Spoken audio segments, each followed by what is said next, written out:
I was in the middle of buying a house and getting ready to move when suddenly my mother-in-law showed up with a crazy idea. She wanted to live with us.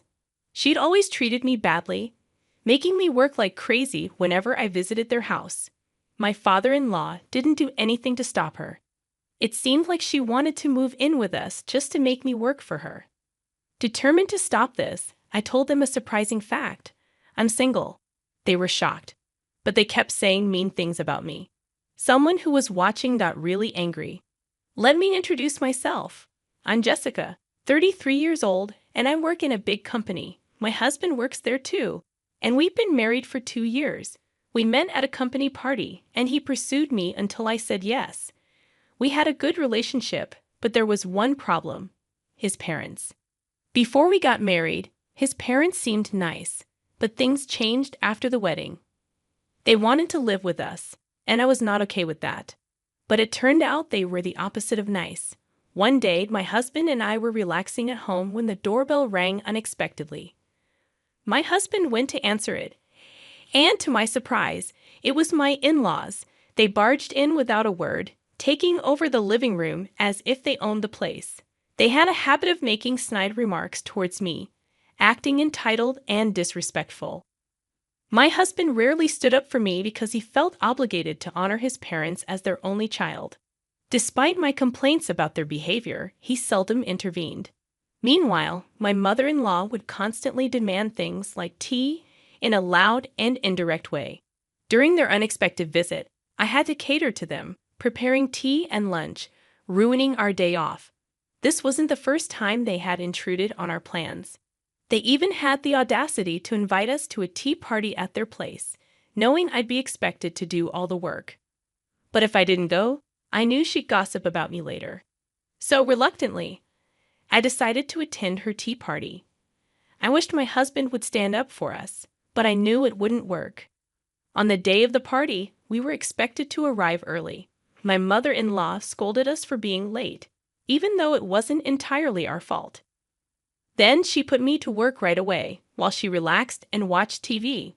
I ended up preparing all the snacks for the party, which took a long time because she demanded so much. She criticized me for being slow, even though she never made snacks herself. I finished them relatively quickly, but she never thanked me. I realized she purposely asked for more to hassle me. While my husband and father-in-law set up for the party, they didn't help with the cooking. Throughout the preparations, she made snide remarks, but I tried to ignore them. During the party, she took credit for the snacks whenever guests complimented them. It was a painful experience for me, but I'm glad you liked them. Even though she didn't help at all, she took credit for my work. Furthermore, when the discussion turned to daughters-in-law, she made up stories, saying things like, "My daughter-in-law treats me like a slave." It was very uncomfortable for me. After the tea party ended, I had to clean up everything, and she even asked me to clean the room.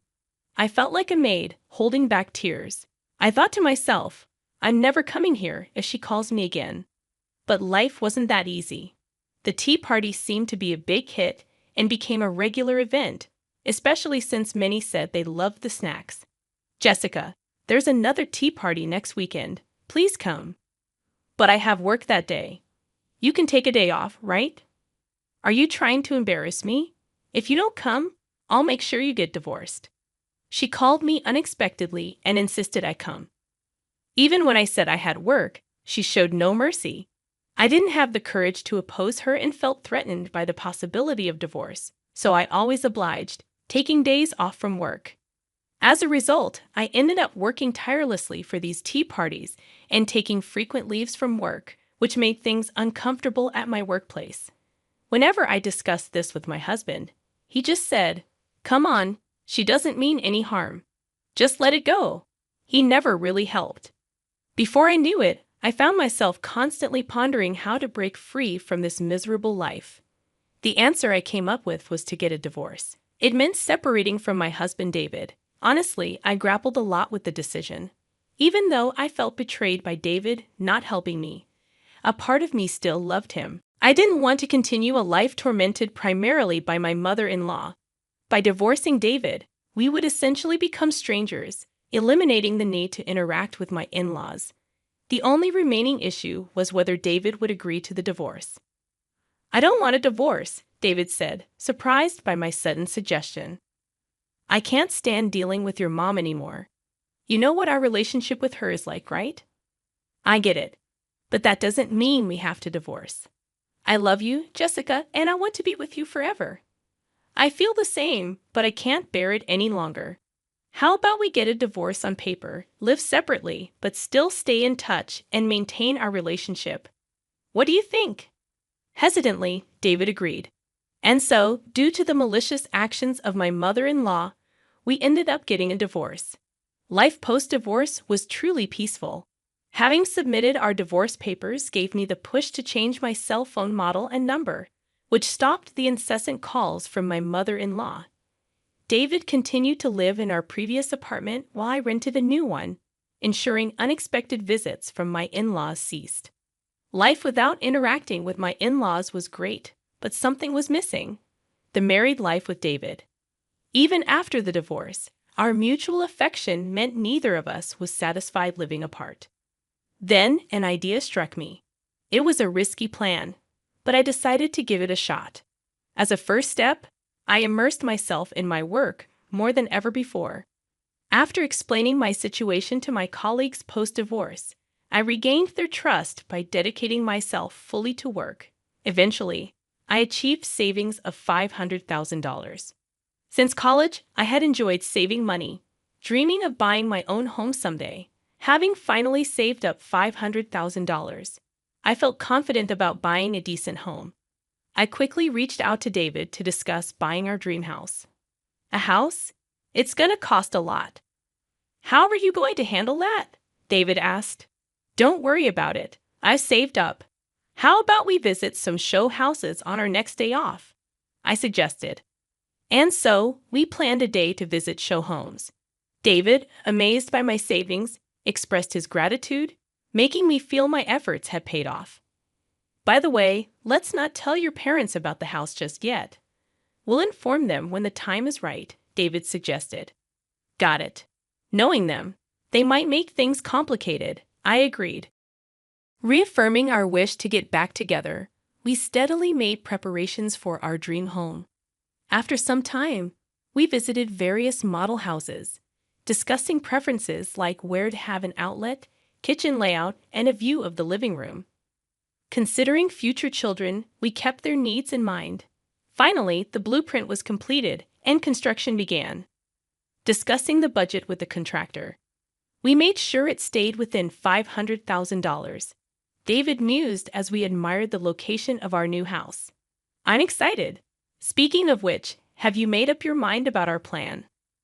For us to live happily in our new home, it was crucial to ensure there'd be no interference from David's parents.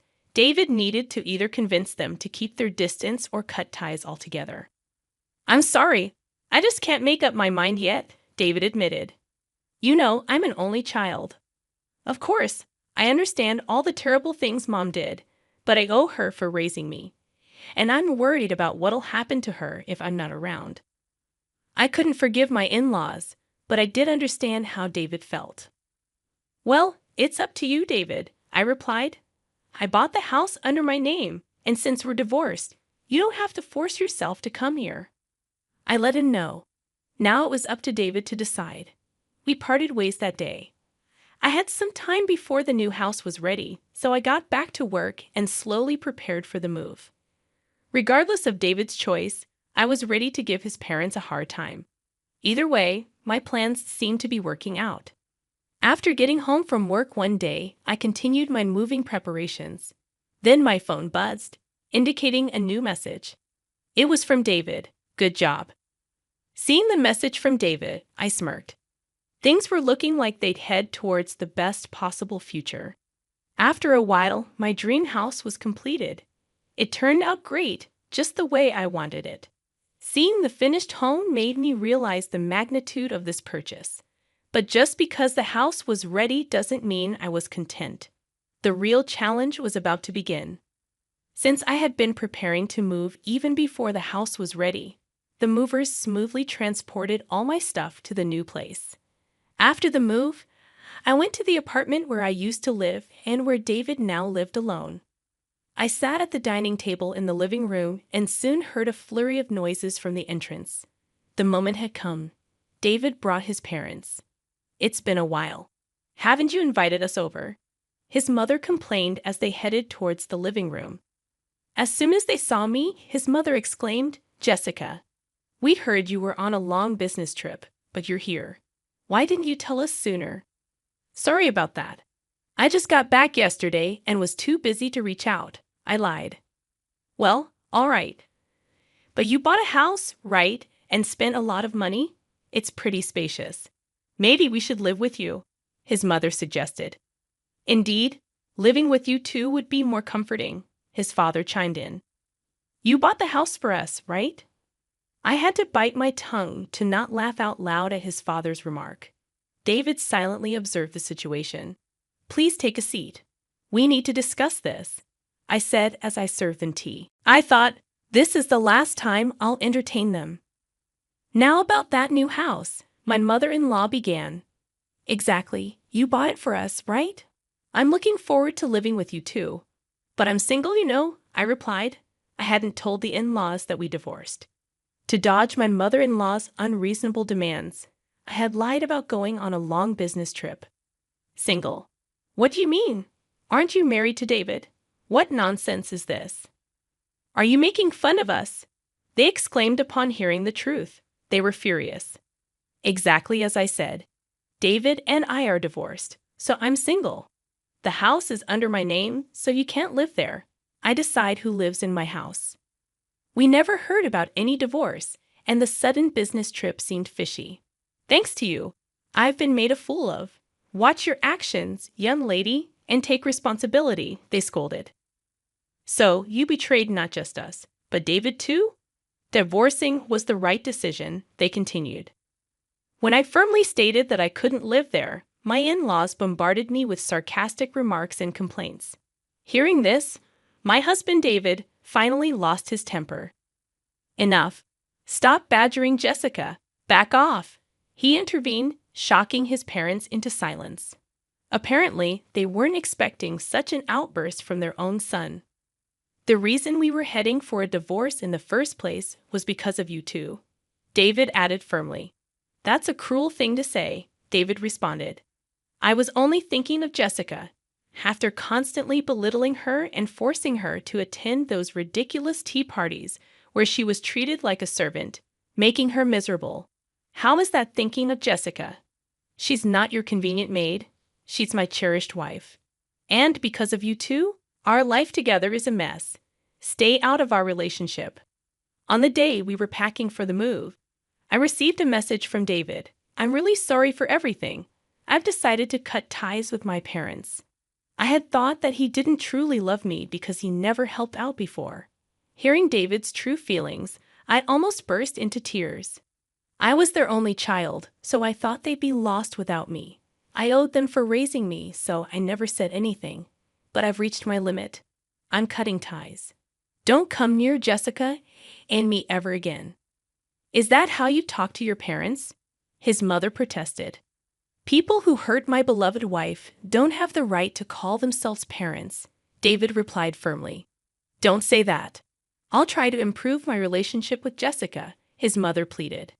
I didn't trust my mother-in-law's words at all. After hearing what David said, she still insisted on improving our relationship.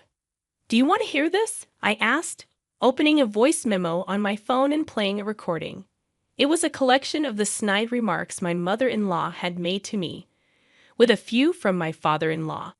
Their faces went pale as they listened. "If you try to approach us again, I'll take this to a lawyer.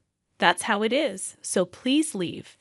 And by the way, we've already canceled the lease on this apartment, so showing up unannounced won't do any good," David declared, ushering his parents out, and they left dejectedly.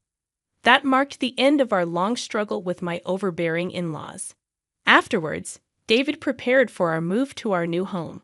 Rumor has it that word got out in their community, and they became the talk of the town. I wondered who could have leaked it, only to find out David had told some close friends about the situation to ensure his parents wouldn't overstep their bounds again. I hadn't thought of that, so I almost gave David a standing ovation. For my part, David and I reconciled, resubmitted our marriage license, and were happily back together. The strategy one had in mind worked perfectly. Now we're comfortably settling into our dream home. It was quite an investment, and given the uncertain circumstances when we bought it, I was nervous. But living here happily with David, I feel it was worth every penny. And then, to our surprise, I was pregnant. Our future as a family of 3 in this house isn't far away. Though challenges lie ahead, we want to be good parents to our child, learning from the mistakes of David's parents.